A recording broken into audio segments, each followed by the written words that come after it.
Maximizing the Parent-Teacher Conference. Let parents know that you both invite and welcome them to initiate a conference with you.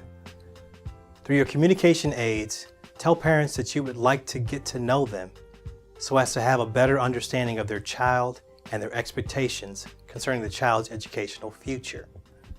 For many parents, their venture to the school on their child's behalf will be prompted by some problem they want to discuss with the teacher. There's a likelihood that someone will bring an angry mindset to the discussion. This anger will probably be motivated by one of two reasons. The most likely one is that the child is doing poorly in your class and is trying to shift the blame to you. My teacher doesn't like me. She doesn't explain things clearly. Her tests are too hard and everyone flunks them. Most parents see through those excuses, but some will still come storming into your room demanding fair treatment for their child. The second reason has to do with the parent's existential situation and really has nothing to do with you. Many parents are working exhausting hours, or for other reasons, they don't spend time with their children and do not provide the home environment their kids need and deserve. Subconsciously, they know the child's problem lies with the home, but to avoid feelings of guilt, they blame the teacher and the school. Prepare for the conference. As the time for the conference nears, some teachers email a question sheet for the parents to fill out and return prior to the event. They ask what the parents view as their child's strengths and weaknesses and have them list areas of concern and questions they would like answered. The emails can be helpful in planning for the conference and also serve as a reminder for the parents regarding the date and time. Begin and end on a positive note. Open the conference with a positive remark about the student. It could be a reference to her sense of humor, handwriting, creativity, social skills, or whatever else is applicable. Showing positive regard for the student is the first step in convincing parents that they and the teacher are on the same team and share the common goal of advancing the student's academic career. Always end the conference by summarizing what was discussed and concluding with a word of hope for the future. Thanks for coming to see me. Working together, I know we can help Samantha to succeed. Have a flexible agenda in mind. Since an average parent-teacher conference lasts 20 to 30 minutes, it's important that the time be well spent. Have your thoughts and information organized, and after warmly greeting the parent, suggest an informal agenda. I'd like for us to begin with you sharing how you think Cindy is doing in my class. I would like to hear from you, Cindy, if the student is present. Then I'll share my thoughts and ideas with you.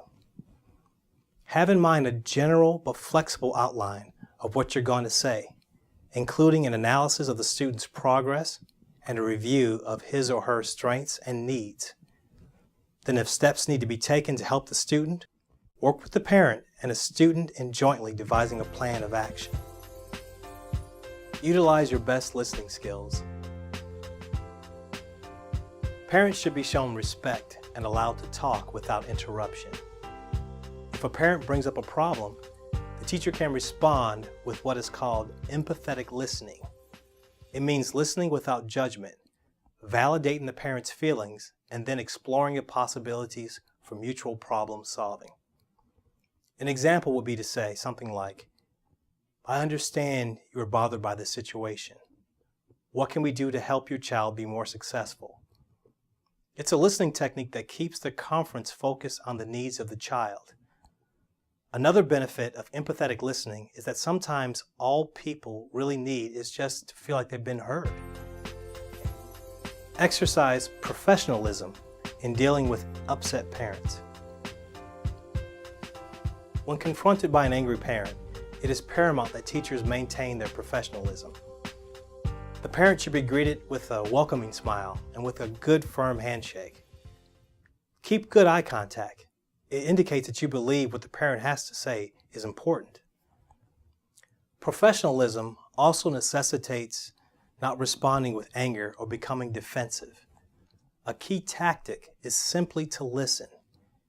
It is good to ask if you might take notes, or maybe even offer to let the parent see them at the end of the discussion.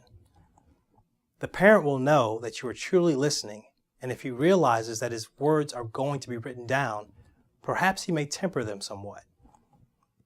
Another key tactic in working with a perturbed parent is to invite the parent to help solve the problem.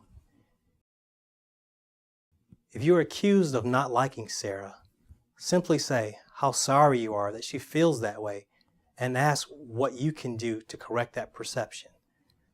If the mother says that your course is too hard, ask what you both can do to help Abel understand the material better. If the father complains that there is too much homework, ask him to help by making sure that there is a time and a place where Maria can do her homework on a regular scheduled basis. In the case of a parent becoming extremely angry, take a time out. Tell the parent that you're going to excuse yourself and will return in 10 minutes. When you return, if the parent has her emotions under control, the discussion will continue. If that is not the case, the parent can leave and reschedule the conference for a later time. Or you may want to include an administrator in the conversation. Again, you owe it to the parent, her child, and yourself to maintain your professionalism. If you see that you are wrong or have made a mistake, apologize immediately.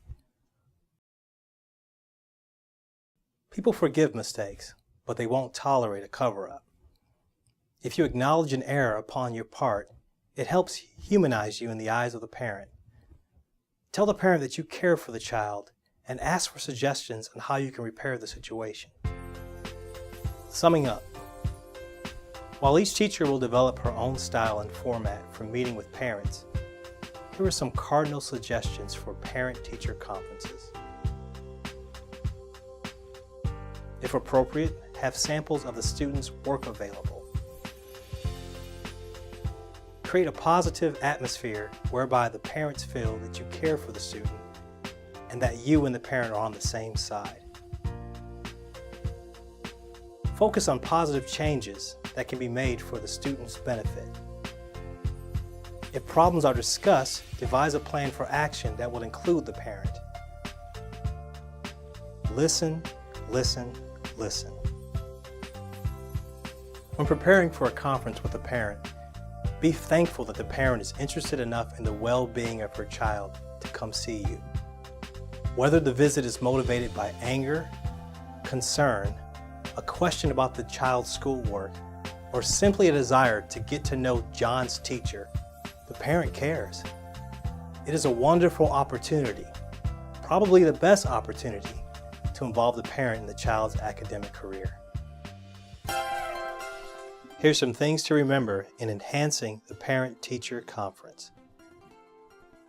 Invite parents to initiate a parent-teacher conference with you. Prepare ahead of time for the conference. Be organized. Have available samples of the student's work. Welcome the parent and open the conference on a positive note. Share a positive comment about the student. Have a flexible agenda in mind. Utilize your best empathetic listening skills. Exercise professionalism in dealing with upset parents. If the student needs help, work with the parents in creating a positive action plan for the student's benefit. End the meeting by summarizing what was said and with a word of hope for the future.